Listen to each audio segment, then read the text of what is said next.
Assalamualaikum warahmatullahi wabarakatuh. Selamat pagi anak-anakku. Bagaimana keadaan kalian? Apakah sehat? Anak-anakku, hari ini kita akan belajar mengenai kebersihan lingkungan. Sebelum belajar, yuk kita membaca bismillah bersama-sama. Bismillahirrohmanirrohim. Nah, anak-anakku, tema kedua kali ini yaitu tentang kebersihan lingkungan. Tema pertama kita sudah melakukannya, yaitu menanam pohon.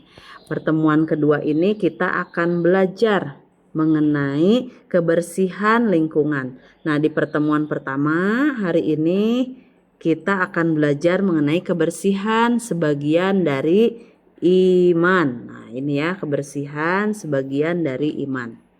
Kemudian tujuan khusus pertemuan ini yang pertama yaitu menjelaskan makna kebersihan dalam Islam. Jadi di sini bukan hanya bersih fisik tapi juga bersih sikap dan pilihan.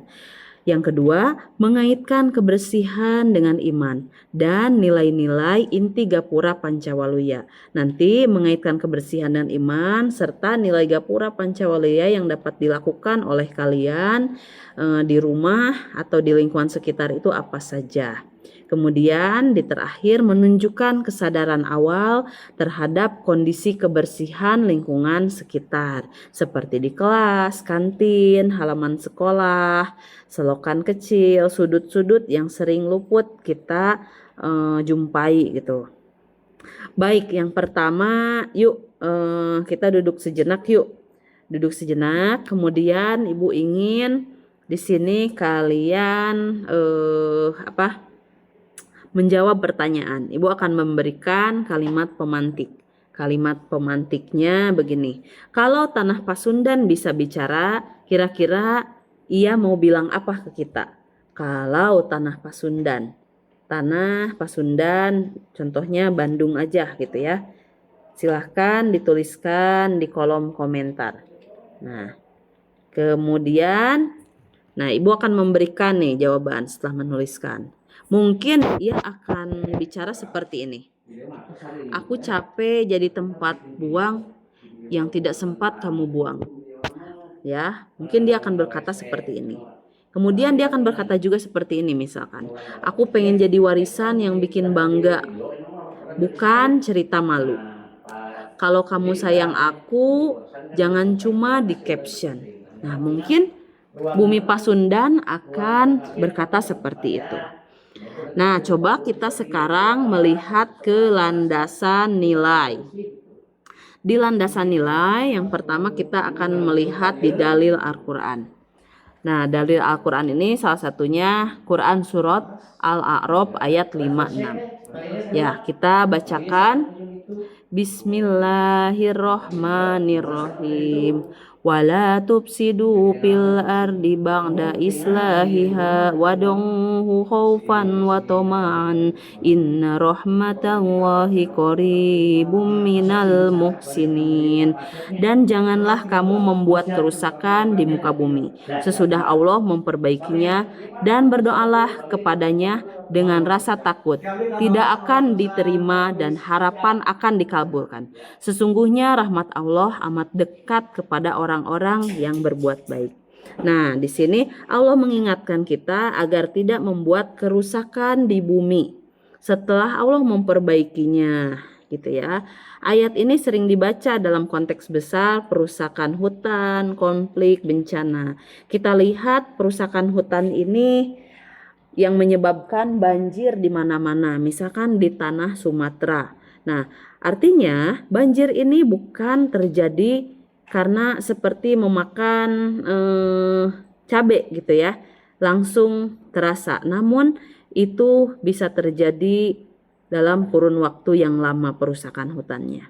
Kemudian konflik, bencana banjir, bencana longsor yang terjadi di Lembang atau tepatnya di daerah Pasir Langu.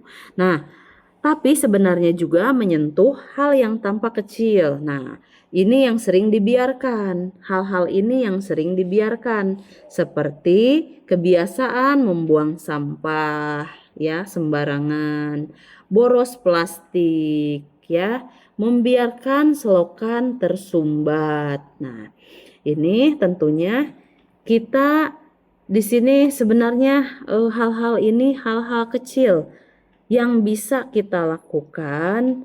Bayangkan jika satu orang di sini misalkan membuang sampah pada tempatnya dan setelah dibuang ke tempatnya, petugas kebersihan membuang atau mengolahnya akan lebih mudah gitu ya. Nanti kalau dalam proses mekanisme cara mengolah sampah ini dengan benar dilakukan, maka seterusnya kita akan mendapatkan hasilnya yang sempurna gitu ya. Jadi tanah Pasundan ini bisa dikelola dengan baik. Nah, kita lihat juga di sini analogi yang lainnya. Analogi yang gampang. Kalau kamu dititipi kunci kelas, artinya kamu dipercaya. Kamu bukan pemilik kelas, tapi penjaga. Bumi juga begitu. Kita numpang hidup. Nah, di rumah Allah, maka kita jaga, bukan kita rusak, gitu ya. Nah, kalau dalam pembahasan mendalam gitu ya, fasad. Fasad itu artinya kerusakan, gitu ya. Kita lihat di sini hadisnya yang berbicara tentang kerusakan ya. Biasanya kerusakan-kerusakan yang mengganggu keseimbangan itu misalkan pencemaran sungai gitu ya. Nah, kemudian ada konsep khalifah. Khalifah itu bukan hanya pemimpin formal. Nah, siswa juga khalifah ya, pemimpin atas tubuhnya, tangannya, kebiasaannya, dan ruang yang digunakannya. Ruangnya di mana? Di sekitar rumah, di tempat kerja gitu juga itu ruang. Kemudian kita lihat kebersihan sebagian dari iman di dalam ini hadis riwayat Sahih Muslim nomor 223. An Abi Malikil Asy'ari qala Rasulullah sallallahu alaihi wasallam tuhurus satrul imani walhamdulillahi tamlaul mijan wa subhanallahi wa subhanallahi wal mahdulillahi tam la uma bainas samawati wal adna. Ini dari Abi Malik al-Asy'ari. Dia berkata, telah bersabda Rasulullah, kebersihan itu adalah setengah dari iman. Alhamdulillah itu memenuhi timbangan amal tasbih ya. Maknanya luas, bersuci itu pintu ibadah, dan ibadah yang rapih sering lahir dari hati yang rapih ya. Nah, itu anak-anakku. Nah, kemudian kita lihat lagi di sini implementasi dari pancanitinya gitu ya.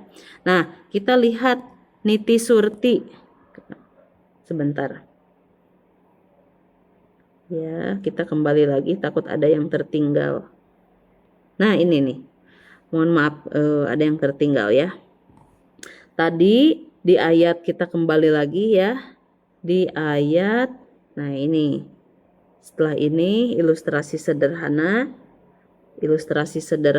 ya. Kerusakan itu seperti retak kecil di kaca. Sekali retak mungkin belum pecah, tapi kalau dibiarkan lama-lama menyebar dan akhirnya runtuh. Sampah kecil di sudut kelas terasa remeh, tapi kalau jadi budaya besoknya jadi gunung kecil. Nah, ini jadi gunung kecil numpuk ya. Nah, sesungguhnya Allah menyukai orang-orang yang bertaubat dan menyukai orang-orang yang mensucikan diri. Innallaha yuhibbut tawwabina wa yuhibbul mutatahhirin. Itu Quran surat Al-Baqarah ayat 222. Nah, bahwa Allah itu mencintai. Nah, kita tandai ya, bahwa Allah itu mencintai orang yang bertaubat dan orang yang mensucikan diri. Nah, kebersihan itu bukan sekedar aturan, tapi sesuatu yang dicintai oleh Allah. Makanya Allah bisa menitipkan itu dalam bentuk rezeki, dalam bentuk materi, dalam bentuk kesehatan. Itu adalah sebagian dari kita itu sering mencintai kebersihan. Makanya Allah menitipkan material, rezeki, misalkan menitipkan hal-hal yang berkaitan duniawi.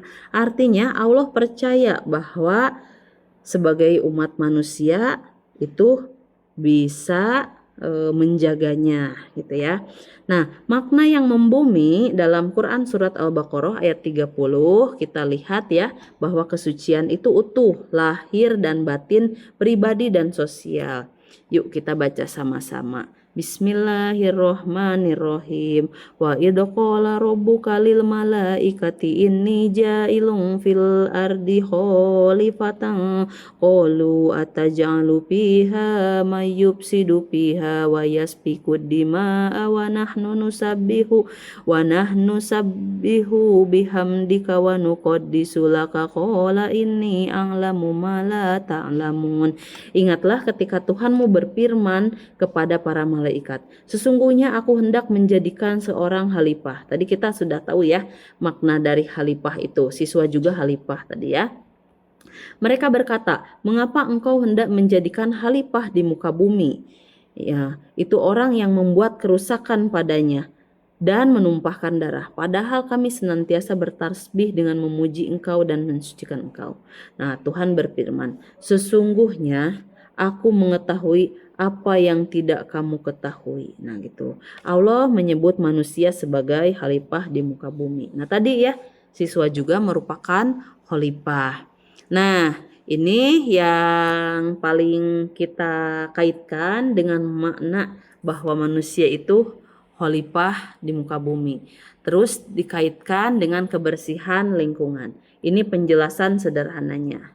Pelaksanaan ibadah sholat misalkan diawali dengan wudhu. Nah sebagai syarat yang sah kalau wudhu itu. Wudhu, nah ini hanya dilakukan dengan menggunakan air yang bersih dan suci. Kondisi air ini sangat dipengaruhi oleh kebersihan lingkungan. Lingkungan yang kotor di sini ya, yang tercemar sampah berpotensi merusak kualitas air. Nah, terganggunya kualitas air ini dapat berdampak gitu ya pada terganggunya pelaksanaan ibadah. Nah, kalau kita ibaratkan analogi yang dekat ini, ibadah itu seperti wifi. Hati yang bersih dan kebiasaan yang bersih membuat sinyalnya stabil.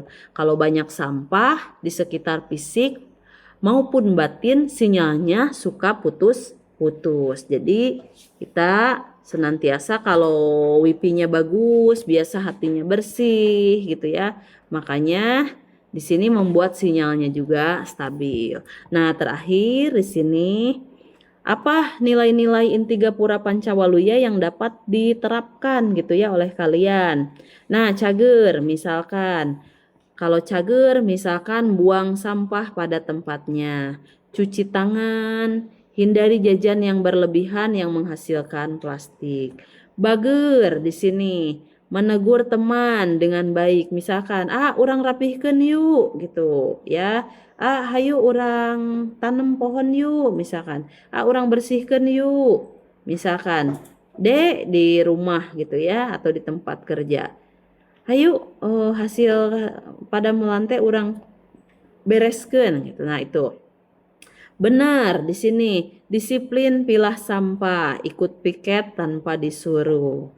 Kemudian pinternya, dari pinter ini dapat mengetahui ketika membuang sampah sembarangan harus ingat, ieu teh bakal jadi bencana buat orang lain gitu ya. Meskipun misalkan sedang di perjalanan, sedang nyupir gitu ya. Buang satu sampah plastik, bayangkan aja dikalikan dengan ribuan mobil yang membuang juga. Nah, itu akan menyebabkan nantinya banjir ya akibatnya. Jadi pinter itu paham sebab akibat. kemudian penyakit, bau, dan kerusakan sungai. Nah, anak-anakku, itulah pembelajaran kebersihan lingkungan pertemuan kali ini. Semoga kalian tetap diberikan kesehatan. Jangan lupa komentar, tuliskan nama, kelas di TKB mana gitu ya.